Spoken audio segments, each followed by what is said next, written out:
Hey, this is Erica with WTI. Are you looking to prolong the life of your wooden kitchen items? Then you should definitely try the Bambusi mineral oil. This is a food-grade mineral oil, so it's safe to use in the kitchen.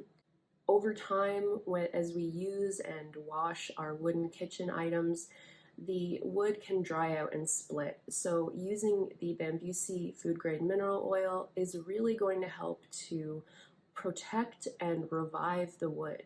This is something that we use at home for our wooden cutting boards, our knives with wooden handles, and wooden spoons.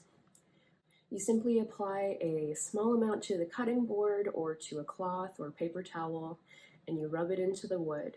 And it's really going to moisturize and revive it and make it last a long time. So if you want to save money on buying wooden kitchen items and make yours last a long time, then you should definitely try the Bambusi food grade mineral oil. And that's my point of view.